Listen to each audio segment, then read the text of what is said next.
the the Gospels, Matthew, Mark, Luke, and John, are both not like any other book and very much like any other book. And in particular, what I'm saying is that when we allow for what they are, yes, there are differences, but they are the same in the sense that perspective helps us to read them. And when we read the Gospels, it really helps us to, if we can see that the journey that the disciples are on with Jesus, while not being the same as our journey, different era, different time, different parameters, is still the same. It is a journey of discovery of who Jesus is.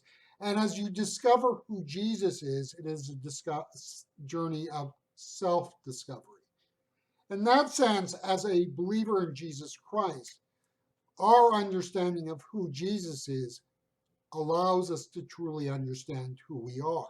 Conversely, if a person never understands who Jesus is, their understanding of themselves is much more poorer for it.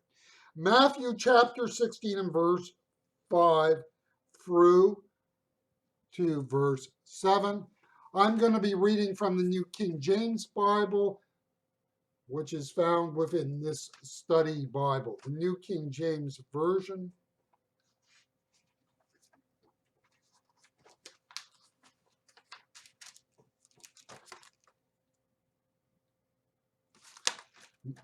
Chapter 16 and verse 5. Now, when his disciples had come to the other side, they had forgotten to take bread.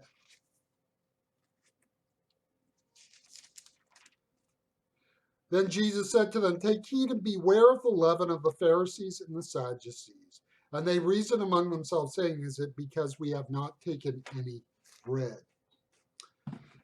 It was to be an innocuous conversation. The disciples had forgotten to take bread before crossing to the other side of the lake. Remember that in that day and age, they could not just pull up to a 7-Eleven or a Circle K and stock up on provisions if they were in a bit of a pinch.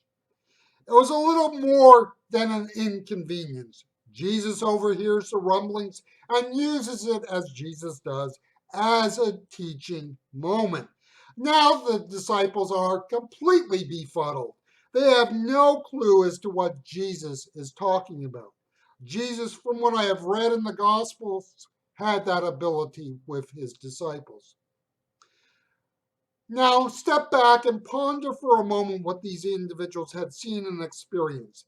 The sense you get is that they had seen Jesus do great and marvelous deeds, but that they did not understand where Jesus was coming from.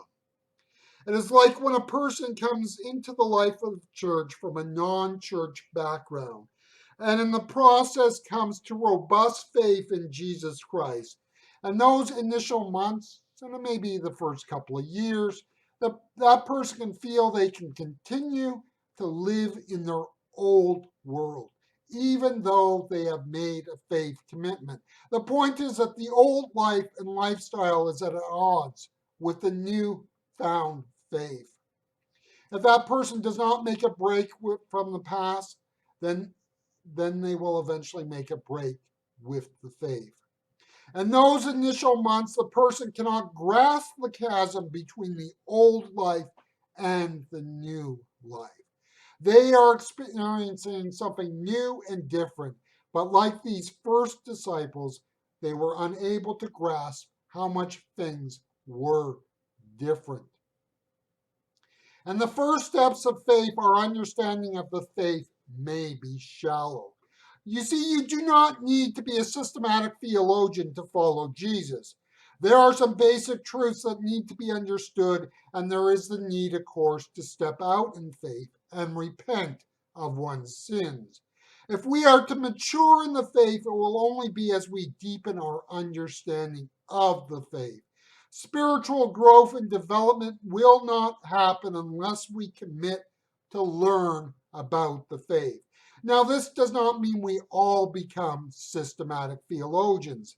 It does mean that all of us cannot be content with what we knew about the faith, There is always more to learn, to understand, and live out. The disciples of Jesus were not dumb people. In fact, most people are not dumb. If we mean by that, they do not have the ability to grow in understanding of the faith. The disciples of Jesus were shallow and superficial in their understanding of who Jesus was. This is not all that surprising, for they were also shallow and superficial in their faith experience.